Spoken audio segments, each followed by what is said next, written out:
Hello and welcome to Follow the Money. I'm Robert Tan. Join us as we explore the tools and insights you need to jumpstart your financial journey.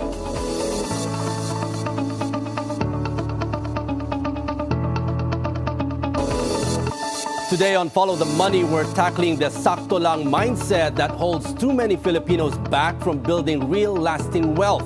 With rising costs, lifestyle pressures, and financial stress at work, how can ordinary income earners take control of their money and break free from the paycheck-to-paycheck cycle?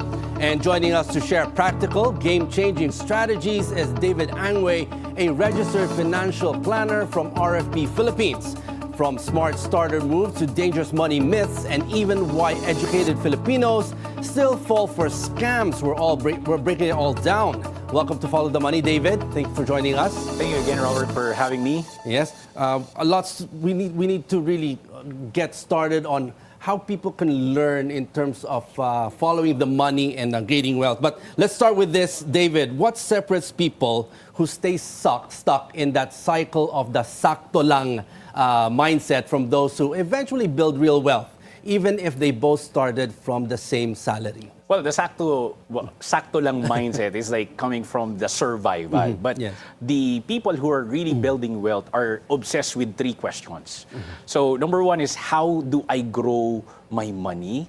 How do I scale from this area? And lastly, it's like, how do I multiply from this one? That's the reason why people who are into the sakto are asking a different questions. Like, how can I keep this? How can I not take risks from this one? And that's the main reason why those people who are building wealth are ahead of their game. So it's not how much you earn, it's how you really think.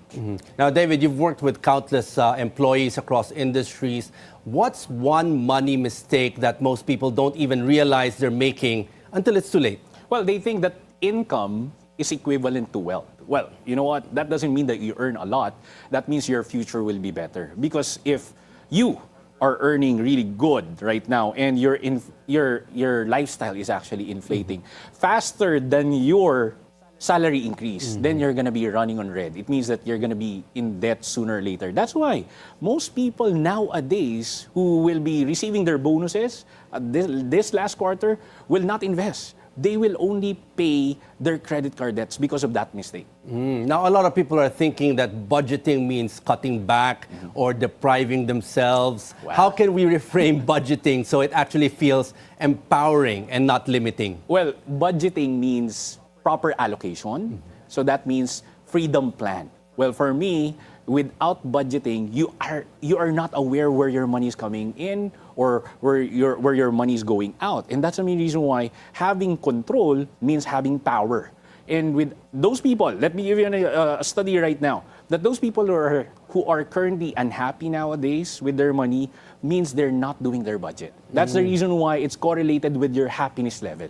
So how can people now get out of that sakto lang mindset, the bahala na si Batman mindset, in terms of finding ways instead of just spending more than what they earn and actually investing the right way? Well, you need to actually have a community that is willing to help you out, challenge you, and help you be courageous in terms of making money decisions.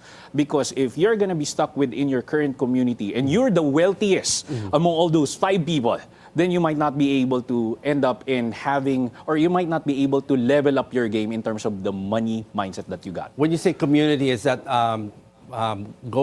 being around people with the same kind of mindset or a higher type of mindset? Well, what do you mean by that? We want you to get out from the existing communities that you got. Are these people investing right now? Are they investing in stock market, or are they currently heavily in debt? Because there are two types of community. It's either the other one's dragging you down or the other is going to lift you up. Now, if we look at investing, let's say someone only has around 10,000 pesos to their name. What's the smartest move can they make with that money right now to change the direction of their financial future? Well, stop putting that one into gambling websites. All right, that's the first thing. Okay, and split it into 3. 4,000 pesos, probably put it directly into your emergency savings. The 3,000, put it in a low-cost fund. And then the other 3,000, the remaining one, put it probably in a certification course or probably a mentorship program, because remember this one, those people who are building their wealth quietly are also building their skills. Because the more skills that you got, the more bills that you can afford. Skills can pay your bills, Robert. Now, you were mentioning gambling. Is that a problem that's getting bigger by the day? Yeah, because when you gamble, technically, you'll end up taking a certain risk wherein you don't have any control. But if you invest in a really low-cost fund and you do it for the next 30 years, I can guarantee you're going to become a multimillionaire. How about for those who, the sakto lang mindset is their income is just exact with their expenses, in their monthly payments and all that. What else can they do? Well, you need to look for another gig along the way. As long as your employer is gonna probably you need to allow your employer know about your side gigs from time to time, or you probably build a business along the way, because we know that a single income is really risky at this point in time. Unlike 50 years ago, one income can send a college student, or you can go ahead and simply pay off your mortgage with that particular income. But these days are different, especially at this point in time, right? So I'd like you to have at least 4 income streams coming in directly from different sections. And that's the main reason why you need to ask yourself, what skills do you have that can give value to a certain community that you can exchange money, and you'll end up having another stream of income. Now, for someone who's been teaching financial literacy and talking to a lot of, let's say, employees or entrepreneurs, do you see now a lot who are employees looking at another income stream, doing side hustles to meet more of the expenses of their monthly bills and monthly expenses? Well, believe it or not, there's a lot of employees out there, it's like they're averaging at least 3 side gigs plus with their full-time employment. So the biggest part here is, or the hardest part here is, like, how do you juggle? Because some people are also claiming that their health is in jeopardy because they need to manage all these bills, manage all these 3 other side gigs while they're working full-time. And they also have kids. But again, it's not impossible. That's the reason why you need to explore a lot of opportunities now. Do you see a lot going that route today? Right now, due to social media, of course, everybody wants to have the newest one, the trendy stuff, right? So that's the reason why the pressure is on to look for another side gig so that they can afford that dream travel plans that they want. Now, you often highlight the need to be intentional with money, almost like running a business. For the average worker or freelancer, how does that mindset actually work in real life? How can they elevate into that space? I'll give them a framework. So you're going to be working like a CEO. So TRA. So T stands for track your cash flow. All right. So know those money that's coming in and going out. R means review your financial statement. So not only monthly, but if you can do that daily, that's going to be really good, at least 5 minutes. And lastly, ask or always know your ROI. And ask yourself, is this particular habit of mine, or is this item will become a liability, or is this just a distraction, or is this going to help me in a long way? Talking about habits, what kind of number one bad habit that usually people have, that's why they lose a lot of money? Not tracking at all. So for some people who are really nerd in terms of their Excel files, that's gonna work with them. So it's gonna be really good if you do have an Excel or a piece of paper that you can review your numbers, right? So numbers don't lie, guys. Numbers don't lie. But again, that's the number one habit that's killing majority of the people. That's what I mean.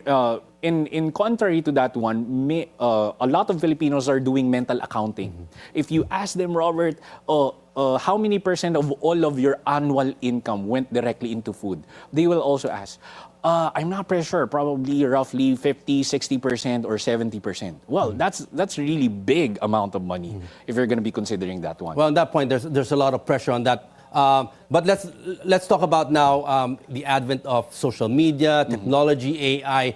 We're seeing that scams are getting more emotional and more believable.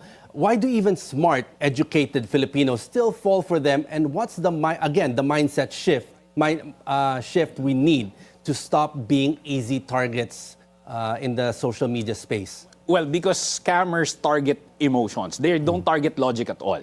That's why you need to pause, verify, and even ask, will I recommend this investment to my own mother? Because if not, then run away. The scammers will always focus on three things. They will target your emotion: fear, urgency, and greed.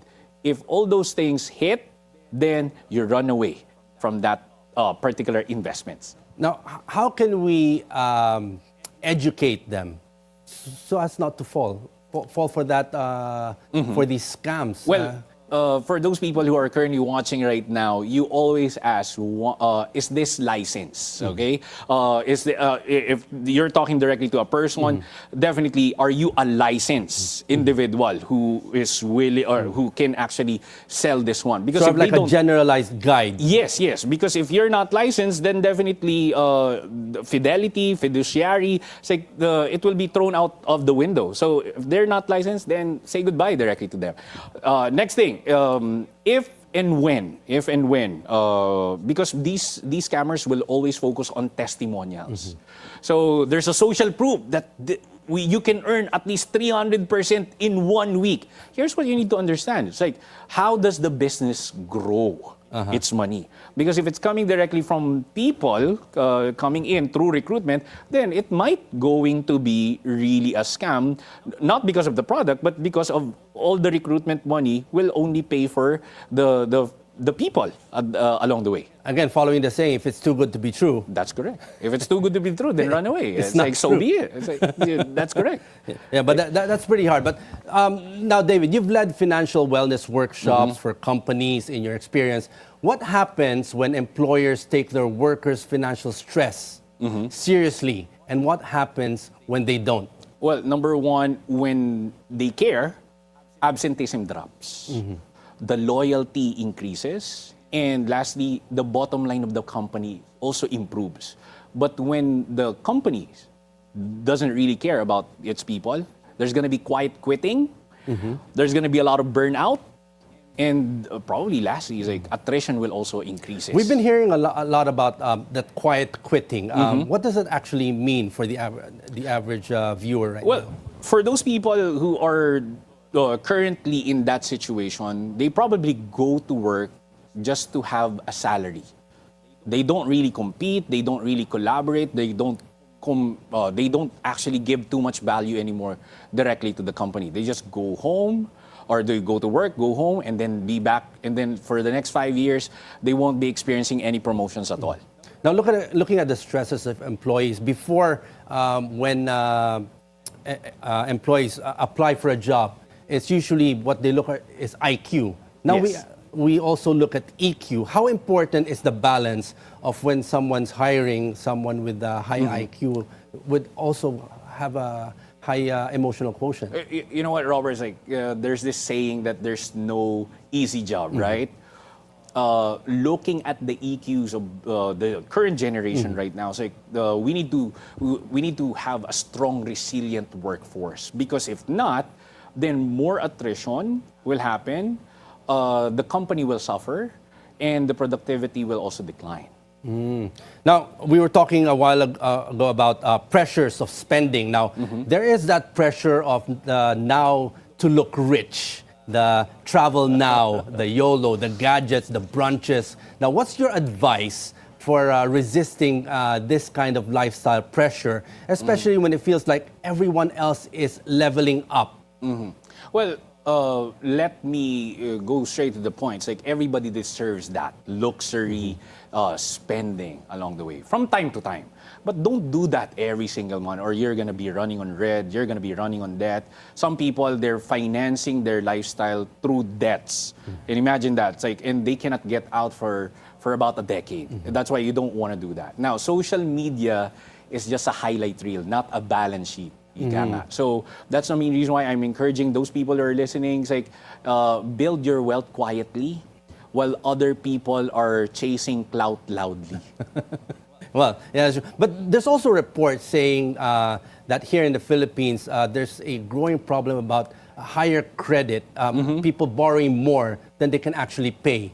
Are we seeing that also now with what we were discussing about pressures of spending, pressures of trying to look rich, keeping up with the Joneses? Yeah, there's a report there that says that the average Filipino has at least 92,000 pesos credit card debt, average, right? So imagine if you're a Filipino and earning just 30,000 pesos per month. How long can you get out from that level of debt and pressure along the way? So that's the main reason why it's like having an additional income will help.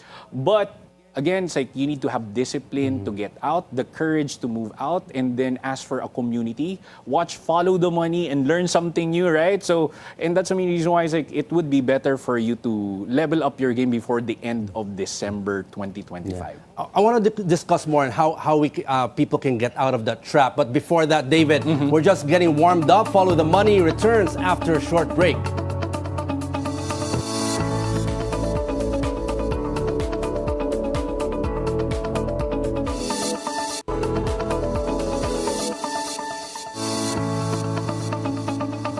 You're still watching Follow the Money with David Angway, registered financial planner from RFP Philippines.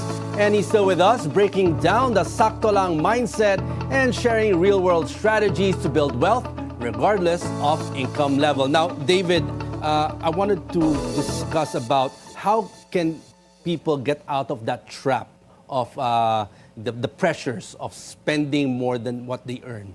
Well, you need to double check first your priorities right now. So that's the main reason why I always tell my clients, consolidate everything, as in all of your wealth, assets, liabilities, and then double check which one is the most urgent thing, and then create a plan through that. If you're having a problems, probably you can go ahead and talk to a financial advisor who is willing to give you that plan ahead of time. But looking at an employee with an average salary, is it really possible to build wealth from a low salary, or is that just motivational fluff? Now, what's the hard truth for those starting from the bottom? Well, I'm a living proof on that one. I started with very low salaries, probably 10K in a month. That's really crazy, right? So what should you do next? Here's this. Number one, you need to have a discipline along the way. Second, another income skills along the way. And lastly, a community that will help you develop. Because I remember this one. It's like there's no elevator to success, ika nga. But remember this one. It's like if you do have a mentor who can help you manage and improve your level of thinking, that's going to be an elevator to success. That's why if you want to get out of debt, you look for a mentor, you look for a ways, you look for an income stream that can solve majority of the pressure that you're having right now. But for someone, let's say, who has a limited network, limited salary, where can they find these kinds of tools to help them get out of that rut that they're in? All right. If you're young, you need to go ahead and use volunteerism. Because when you do volunteers, you do it for free, in exchange for a really good network, that will pay off big time. It can give you an ROI of 1,000% sooner or later. Again, it's not guaranteed, but remember, it's like a network. It's not only who you know, it's who knows you. When we talk about mindset, how hard is it to get that mindset, to get that right habit?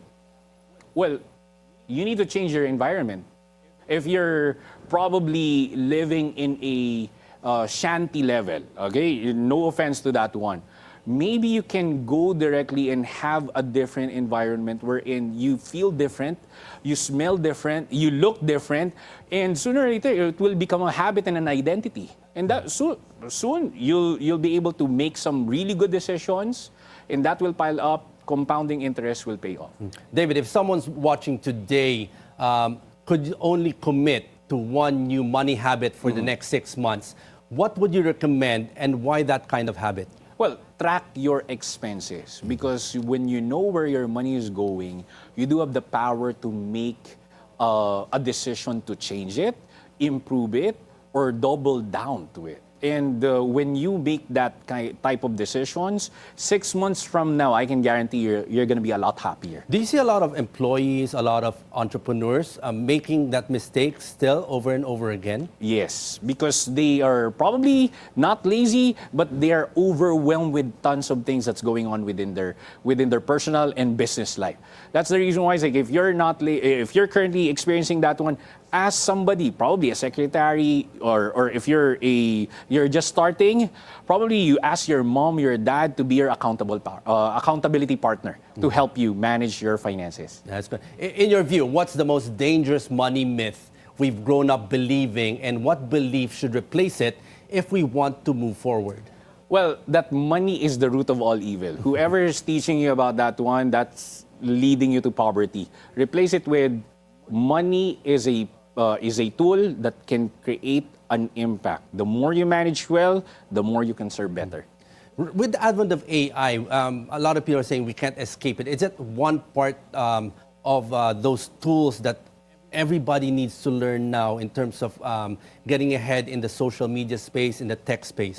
Well, becoming AI literate will give you tons of advantage, because it can serve you when it comes to your productivity. If you're very smart in terms of creating prompts, definitely all those things can do wonders for you, especially in terms of your finances. And finally, for anyone watching right now feeling lost financially, where should they start tomorrow morning? What's their day one move if they want to follow the money wisely? Well, day one is all about clarity. So you need to consolidate again everything that you've got, from assets to your liabilities. And once you understand where your money is going out, then you make some changes and create a mini plan for that. Again, you don't need to have an answers to everything.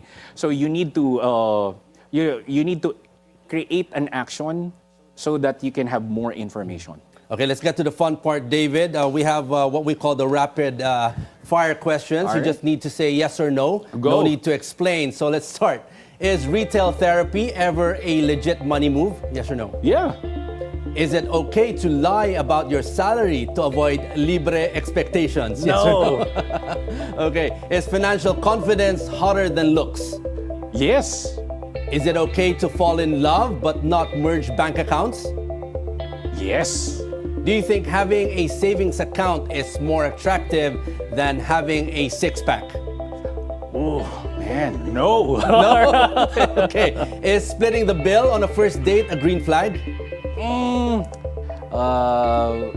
Yes. Okay. Is a fat bank account a bigger turn-on than a fast car? Yeah. And finally, David, complete the sentence. Money is the root of all. Of all your happiness. All right.